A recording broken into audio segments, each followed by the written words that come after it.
The restaurant was one of those places where silence costs extra. Crystal chandeliers, white tablecloths, waiters who moved like ghosts. My father had chosen it specifically, neutral territory for what he'd called an important family discussion. I should have known better. "You're making a mistake," he said, setting down his wine glass with the precision of someone accustomed to being obeyed. "This Jordan person, he's not our kind of people." I felt Jordan's hand find mine under the table. Steady. Warm. Real. "Dad, I love him. We're getting married whether you approve or not." My father's expression didn't change. That was worse than anger. He looked at me the way he looked at failed investments, disappointed but unsurprised. "Then you're out. Of the trust fund, the company, the family estate. All of it." Mom's fork clattered against her plate. My brother Josh shifted uncomfortably but said nothing. Typical. "You're disowning me? Over who I marry? I'm protecting this family's legacy from someone who clearly doesn't understand what we've built." He stood, buttoning his suit jacket with theatrical finality. "When you're ready to come to your senses, we can discuss reinstating your position. Until then, you've made your choice." He walked out without paying the bill. Even his exits were calculated for maximum impact. I sat there, Jordan's hand still in mine, and realized I'd just been erased over dessert. My name is Layla Monroe. I'm 28 years old. I live in Seattle, or at least I did before everything changed. Daughter of Gregory Monroe, real estate developer, self-made millionaire, and walking demonstration of how success and cruelty can share the same body. He built his empire from scratch, strip malls to luxury condos to commercial developments that reshaped city skylines. He raised me like I was part of his portfolio. Curated. Controlled. Profitable. Private schools where my classmates' parents were politicians and CEOs. Summer programs at Yale and Stanford. Birthday parties that cost more than most people's weddings. Everything designed to mold me into the perfect Monroe daughter, polished, presentable, marriageable to the right kind of man. The right kind meant old money. Or new money with the right connections. Ivy League educated. Family name that meant something in the circles my father valued. Jordan didn't fit any of those criteria. And that, apparently, made him worthless. Growing up Monroe meant living in a golden prison. Beautiful bars, but bars nonetheless. I had everything except freedom. Everything except the right to choose my own path. My older brother Josh could skip classes, crash cars, show up drunk to family events, all forgiven with a laugh and boys will be boys. I once wore the wrong shade of lipstick to a charity gala and got a 15-minute lecture about representing the family brand. The rules were clear, Josh was the heir. I was the ornament. He learned the business. I learned which fork to use at state dinners. He made mistakes. I made appearances. I was expected to smile, marry well, and produce grandchildren who'd carry on the Monroe name. My dreams, my preferences, my actual personality, all irrelevant data points in my father's master plan. I tried rebelling in small ways. Majored in nonprofit management instead of business. Volunteered at homeless shelters instead of country clubs. Dated a musician for 3 months until my father convinced him that dating me wasn't worth the trouble his family connections could cause. By the time I met Jordan, I'd learned to keep my real life separate. Keep what mattered hidden. Because the moment my father knew something was important to me, it became leverage. I met Jordan at a tech policy panel I was moderating for a nonprofit. The panel was boring, venture capitalists discussing disruption in that self-congratulatory way rich people talk about innovation without risk. Jordan was the last panelist. Youngest by a decade. No designer suit, just clean jeans and a button-down. No flashy watch. No rehearsed TED Talk cadence. When asked about his company's success, he said, "We solve problems people actually have. Everything else is noise." The other panelists looked annoyed. I was fascinated. After the event, he helped me stack chairs while everyone else networked with wine and business cards. "You don't have to do that," I said. Neither do you. But here we are. We talked for 2 hours. About real things, childhood, fears, what success actually meant beyond bank accounts. He told me about his software company, how he'd built infrastructure tools that helped cities manage resources more efficiently. It's not sexy, he admitted. Nobody writes articles about optimized water management systems. But it matters. He remembered my dog's name after I mentioned it once. Held doors without making it a performance. Asked questions and actually listened to answers. My father would have hated him on sight. Which was, I realized later, part of why I fell so hard. We dated for 8 months before I told my family. I'd learned to protect what I loved. But eventually, Jordan deserved to meet them. Deserved to be part of my whole life, not just the hidden pieces. I brought him to Sunday brunch. My father assessed him the way he assessed properties, quick, dismissive evaluation. What do you do, Jordan? I run a software company. Infrastructure technology. Tech. My father said it like a diagnosis. Saturated market. What makes you different? We're profitable. We solve real problems. And we work with municipalities, which means stable contracts. Sounds very pedestrian. Jordan smiled. It's honest work. My father had already stopped listening. Turned to Josh and started discussing a new commercial development. Jordan was dismissed. Irrelevant. After brunch, Dad pulled me aside. He's not right for this family, Layla. You barely spoke to him. I don't need to. I can see what he is, middle class with delusions of adequacy. You marry him, you'll regret it. And more importantly, you'll embarrass this family. I love him. You're infatuated. There's a difference. Marry someone appropriate or marry him, but you can't have both him and your place in this family. I looked at him standing there, so certain of his power. So convinced I'd choose family money over personal happiness. Then I choose him. His expression went cold. You have 1 week to reconsider. After that, the decision becomes permanent. We got married 6 days later. Not out of spite, though that was a factor. But because waiting felt like giving my father power he didn't deserve. Small ceremony in a cabin rental 2 hours outside Portland. Jordan's parents, his sister, my best friend Clara. That was it. No cathedral. No designer dress. No orchestra. Just us, promising forever in front of people who actually loved us without conditions.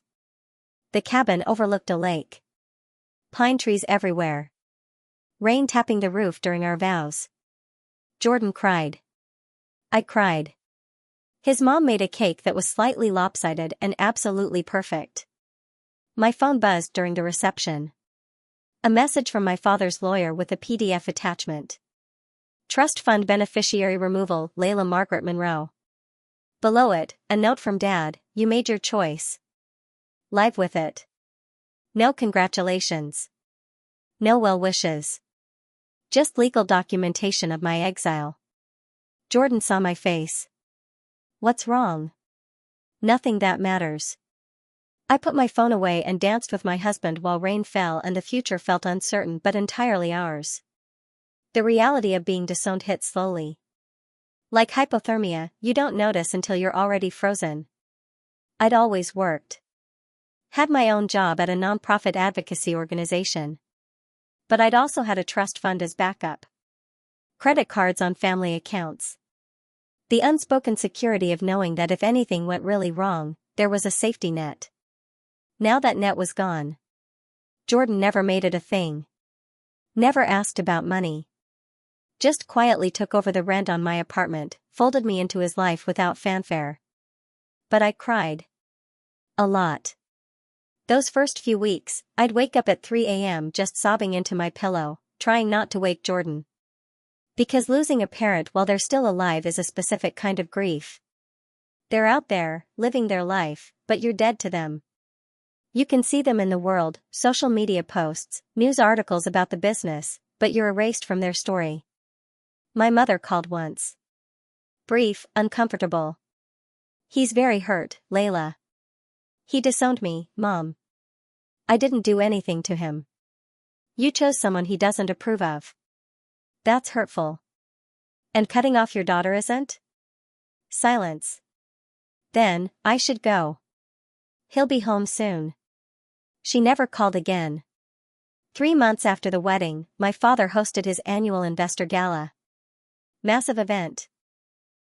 300 people, open bar, live music. Gregory Monroe at his most performative. Jordan and I weren't invited, obviously. But Clara was there. Her law firm did work for one of the sponsors, and she sent me updates throughout the night. Your dad is holding court. Talking about some huge infrastructure deal. How huge? He literally said $12 million and legacy project in the same breath. I showed Jordan the text. He was on his laptop, working as usual. The municipal utilities upgrade, he said without looking up. Yeah, I know about that. You know about my father's deal?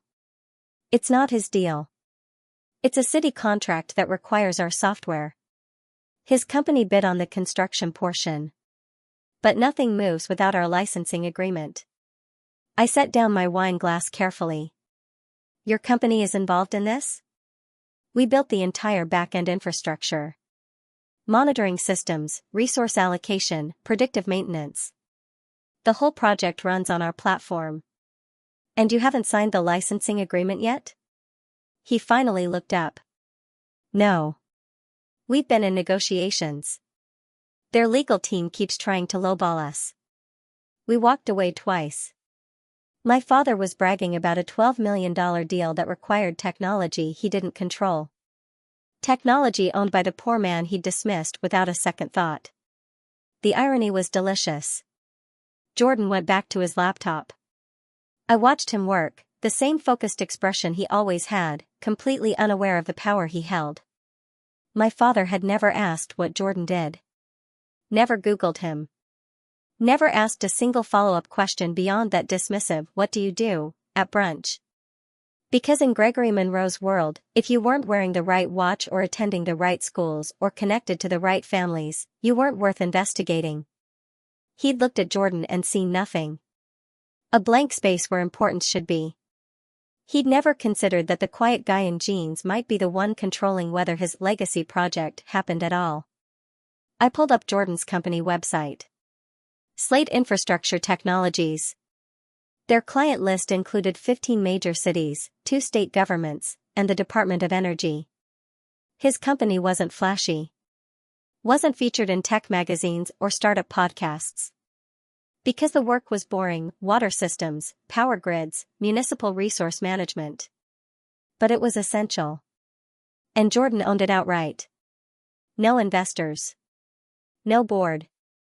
Just him and his team, solving problems nobody else wanted to touch. My father thought he'd cut off a foolish daughter who'd married beneath her station. He'd actually cut off his only connection to the person who could make or break his biggest deal in years. Jordan sent the email at 9:47 p.m. that Saturday. I was in the shower. When I came out, he was staring at his laptop with an unreadable expression. What's wrong? Nothing's wrong. I just declined the Monroe Development licensing agreement.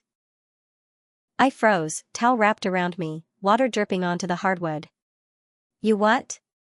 They've been stalling for 3 months. Trying to negotiate down to rates that don't make sense. And honestly? He closed the laptop. I'm not interested in working with your father. Jordan, that's a huge contract. It's a headache. We have other projects. Better clients. People who actually respect our work. He said it so casually. Like he hadn't just detonated a bomb under my father's biggest deal. The email was professional, brief. Per Clause 4.2 of the preliminary agreement, Slate Infrastructure Technologies is formally declining to proceed with licensing negotiations. All proprietary rights remain with Slate. We wish you success in finding alternative solutions. No explanation. No emotion. Just a clean exit. What happens to their project now? I asked. They'll have to find different software. Rebuild the entire backend. Probably add 18 months to the timeline. Maybe longer if they can't find something that integrates with existing city systems. And if they can't? He shrugged. Then the deal dies. Cities won't wait forever. They'll find other contractors. My father's $12 million legacy project just became a $12 million disaster. And he'd never see it coming. The consequences arrived faster than I expected. Within 48 hours, engineers on my father's project started asking questions. Where was the software integration timeline? Who was handling back-end development? When would licensing be finalized? The project manager realized the problem first. Sent an urgent email to my father's office. Clara forwarded me a screenshot. Her firm was CC'd on correspondence. Critical issue: software licensing agreement terminated by Slate Infrastructure. No viable alternative identified. Project timeline in jeopardy. By Wednesday, 3 engineers had quit. They'd signed on specifically to work with Slate's platform, considered the industry standard. Without it, the project became exponentially harder. By Friday, permits stalled. The city's technology review board put everything on hold pending confirmation of infrastructure specifications. The $12 million pipeline had no engine. And my father was finally starting to understand why. He called on Saturday morning. I was at the farmer's market with Jordan, buying overpriced organic vegetables like we were normal people without family drama. My phone rang. Gregory Monroe. I almost didn't answer. Let it go to voicemail. But curiosity won. Layla. His voice was controlled. Too controlled. We need to talk. Do we? I wasn't aware of your husband's professional position. You never asked. I'm asking now. Can we meet? Discuss the situation? What situation? Don't play games. I know he's involved in the municipal utilities contract. Involved? He owns the only software that makes your project possible. And you called him pedestrian. Silence. Long, uncomfortable silence. I may have been hasty in my initial assessment. You disowned me, Dad. You didn't just dislike Jordan, you cut me out of your life for marrying him. People make mistakes in anger. You weren't angry. You were cruel. There's a difference. Layla, please. Let's be adults about this. We can fix this situation if we work together. Why would I want to fix your situation? Because I'm your father. You stopped being my father when you chose your pride over your daughter. Now you're just Gregory Monroe, a businessman who made a bad bet. I hung up. Jordan raised an eyebrow. That was cold. That was honest. The second call came 3 days later. Tuesday evening. Jordan and I were making dinner. He was chopping vegetables, I was attempting to cook pasta without burning it. Domestic bliss interrupted by my phone. Dad again. This time I put him on speaker. Layla, I'm asking you to reconsider. This deal means a lot to the company. I'm not involved in your business, remember? You made that very clear. Your husband is though. And you have influence. I have no influence. Jordan makes his own business decisions based on what's best for his company. Then as his wife, surely you can encourage him to reconsider. This benefits everyone. Jordan set down his knife. Mr. Monroe, this is Jordan. I'm not reconsidering. Your team spent 3 months trying to undervalue our work. That's insulting. The fact that you now need us doesn't change the fundamental lack of respect. We can discuss better terms. No. We're done. Move forward with a different contractor, different software, whatever you need to do. But Slate isn't participating. You're letting a family dispute destroy a major project? You let a family dispute destroy your relationship with your daughter. I'm just running my business according to our standards. Silence. Then the call ended without goodbye. I looked at Jordan. Thank you. For what? For being exactly who you are. My father showed up at our condo the following Saturday. No warning. No call. Just knocked on our door at 9 a.m. like he had the right. I was still in pajamas, coffee in hand. Opened the door and found him standing there in a full suit despite it being the weekend. Holding a leather portfolio like he was attending a board meeting. Layla. I need 10 minutes. No. Please. I'm trying to make this right. You can't make this right. You can only stop making it worse. Let me try. Against my better judgment, I let him in.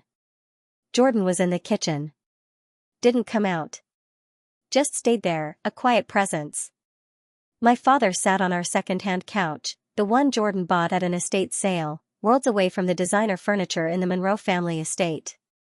I was wrong, he said. About Jordan. About this marriage. I didn't understand what he'd built. You didn't try to understand. You dismissed him because he didn't match your aesthetic. I'm asking you to help me fix this situation. The utilities project, without Slate's software, the entire deal collapses. I've already lost 2 investors. If this falls through, the company takes a major hit. So you want me to convince Jordan to save your deal? I want us to work together as a family. Family? I laughed. Actually laughed. You disowned me. Cut me off. Didn't send flowers for my wedding. Didn't call. Didn't text. Erased me completely. And now that you need something, suddenly I'm family again? I'm trying to apologize. No. You're trying to salvage a business deal. That's not the same thing. Jordan appeared in the kitchen doorway. Mr. Monroe, I think it's time for you to leave. My father stood. Looked at Jordan with something new, not respect exactly, but recognition. The acknowledgement that he'd misjudged something important. I'll reinstate Layla's trust fund. Put her back in the company. Whatever you need. We don't need anything from you, Jordan said calmly. We're good. Thanks though. He walked to the door. Opened it. Waited. My father left without another word. The deal collapsed by the end of the month. Without Slate's infrastructure software, the project timeline extended from 18 months to potentially 4 years. The city wasn't willing to wait. Other contractors submitted competing bids with realistic timelines.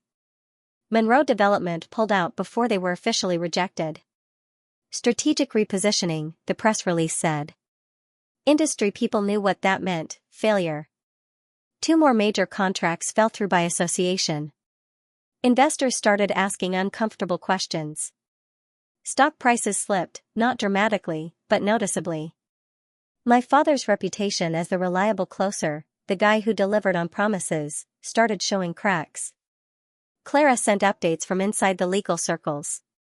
Everyone knows what happened. The daughter's husband held the keys and Gregory burned that bridge. The story was too perfect not to spread. Business communities love watching powerful people self-destruct through arrogance. The press leak happened 3 weeks after the deal died. Someone, and I genuinely don't know who, sent internal documents to a real estate industry blog. Email chains showing Monroe Development's project managers discussing the Slate problem. Legal memos about software licensing complications. And one particularly damning email from my father to his COO. The daughter married the tech guy. I didn't realize he controlled critical infrastructure.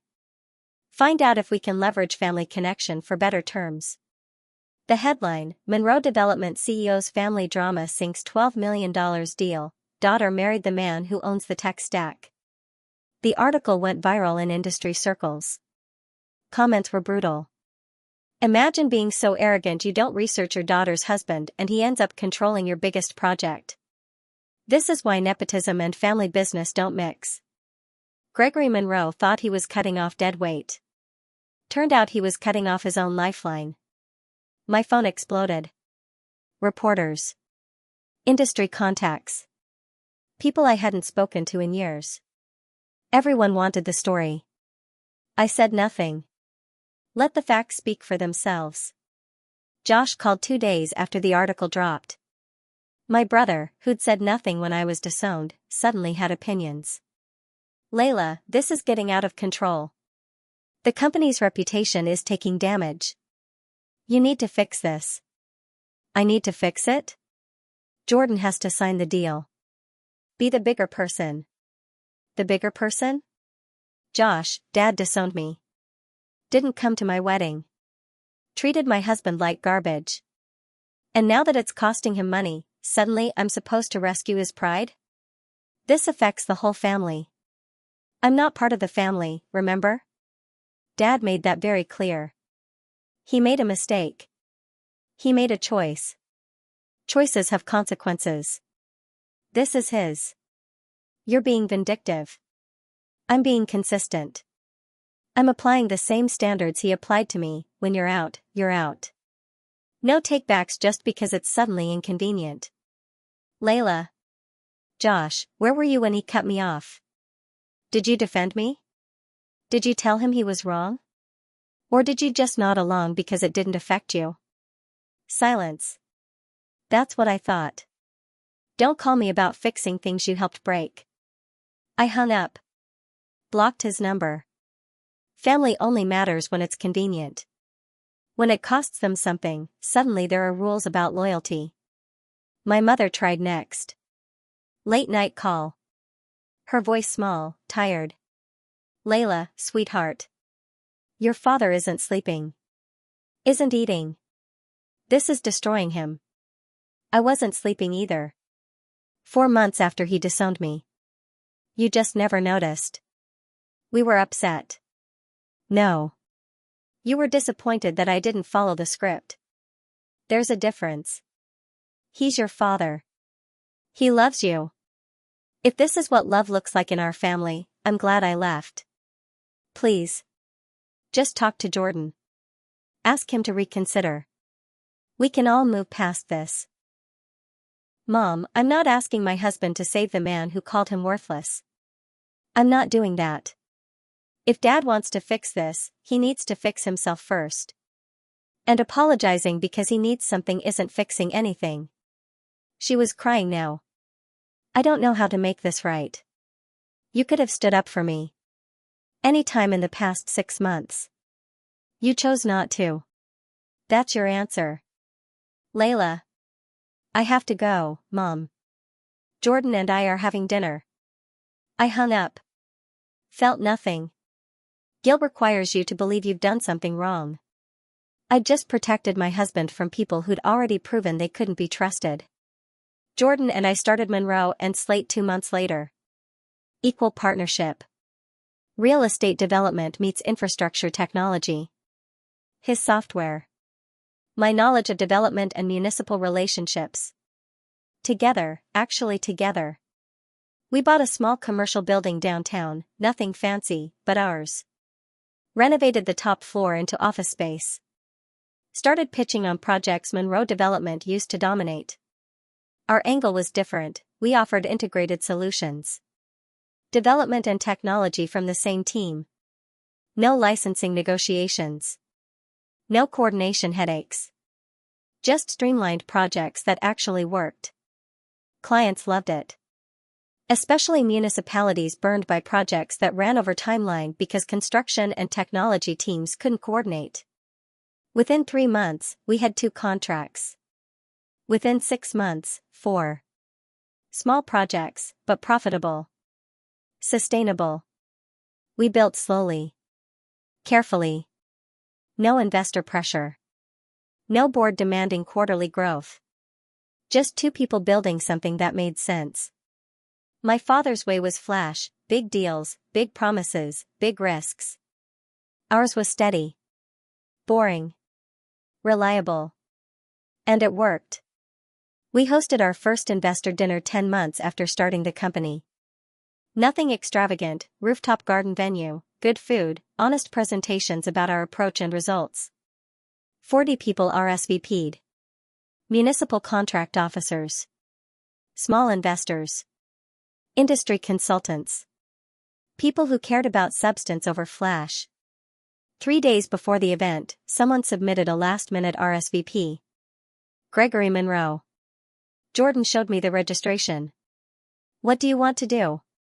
Lose it. What? Lose his name. Technical glitch. Server error. Whatever. He's not invited. You sure? Completely. The night of the event, security had very clear instructions. Gregory Monroe was not on the list. If he showed up, he'd be politely turned away. He showed up. I watched from inside as security stopped him at the entrance. Watched him argue. Watched him finally leave, walking back to his car with his shoulders slightly stooped. For the first time in my life, my father didn't get what he wanted just because he was Gregory Monroe. It felt better than I'd expected. The letter arrived 2 weeks later. Handwritten. My father's precise script. Layla. I've spent the past year thinking about what happened. About the choices I made. I was wrong. Not just about Jordan, about everything. I thought I was protecting you by steering you toward the right kind of life. Really, I was trying to control you. To make you fit the vision I had instead of supporting who you actually are. Jordan is a good man. A successful man. Someone who built something real without asking for handouts or connections. I should have seen that. I should have asked questions. I miss my daughter. Not the version I wanted you to be. The actual person. The one who's building a better company than I ever did. I don't expect forgiveness. I don't deserve it. But I wanted you to know, I was proud of you even when I was too stubborn to show it. Love, Dad. I read it 3 times. Felt something shift. Not forgiveness, exactly. Just acknowledgement. I put the letter in a drawer. Didn't respond. Maybe someday. Maybe not. Jordan found me standing in our home office, staring out the window. You okay? Yeah. Just thinking about how much changes in a year. Regrets? None. You? He pulled me close. Best decision I ever made, marrying you. Even with all the family drama? Especially with the family drama. Showed me who you really are. Monroe Development merged with a larger firm 18 months after Jordan canceled the deal. Quiet merger. My father stepped back from day-to-day operations. Not retirement exactly, more like managed decline. Josh took over, trying to rebuild the reputation. It was slow work. I watched from a distance. Felt nothing. They were strangers now. People I used to know. Connection severed cleanly. Monroe and Slate continued growing. We hired 6 people. Landed a major city contract. Got profiled in a tech infrastructure trade magazine. The article mentioned my background briefly. Layla Monroe Slate, daughter of prominent developer Gregory Monroe, chose a different path. No details about the disownment. No family drama. Just facts. That was enough. 2 years after our wedding, Jordan and I went back to the cabin in Oregon. Same place where we'd gotten married. We'd quietly bought it, landlord was selling, we made an offer, it became ours. We sat on the porch drinking coffee, watching fog roll across the lake. You ever think about reconciling with your father? Jordan asked. Sometimes. But I don't know what that would look like. He hurt me. Deep. And he only reached out when it cost him something. Fair. Does that make me cold? Makes you honest. You don't owe him access just because he's your father. Family is earned, not automatic. I leaned against him. How'd you get so wise? I married someone who taught me what integrity looks like. We sat there until the sun burned through fog, turning the water gold. I found the original contract proposal in our files a few weeks later. The Monroe Development licensing agreement Jordan had declined. Massive document. Hundreds of pages. Terms that undervalued Slate's software by nearly 60%. Licensing fees that would have locked Jordan into years of underpaid work. My father's team had tried to exploit Jordan's small company status. Assumed he'd take any deal just to land a major client. They'd underestimated him. Assumed tech startup meant desperate. I printed the cover page. Took a red pen and wrote across the top. Rejected. Not for sale. Mailed it to Monroe Development Headquarters. No return address. No note. Jordan saw the empty envelope on my desk. What did you send? Closure. He smiled. Good. My desk at Monroe and Slate overlooks downtown Seattle. On the credenza behind my chair, I keep 2 framed photos. On the left, our wedding day. Jordan and me in that cabin, rain falling, his mom's lopsided cake in the background. Both of us crying and laughing and completely sure we were making the right choice. On the right, a quote Jordan gave me the day we met. I'd asked what drove him, what made success meaningful. He'd answered without hesitation, build quietly. Let the results talk. I'd written it down that night. Kept it all this time. Because he was right. The noise doesn't matter. The flashy announcements and public validation and desperate need to be seen, none of that matters. What matters is building something real. Something that stands on its own. Something nobody can take from you. My father built an empire on connections and control and carefully managed reputation. Jordan built a company on solving real problems. On steady growth. On keeping promises. I chose the man who understood that power doesn't announce itself. It just works. 3 years after being disowned, I run a successful company with my husband. We're profitable. We're happy. We're building something that matters. My father thought he was cutting off dead weight. Really, he was cutting off his own future. The results spoke for themselves. Quietly. Powerfully. Permanently. And I never looked back.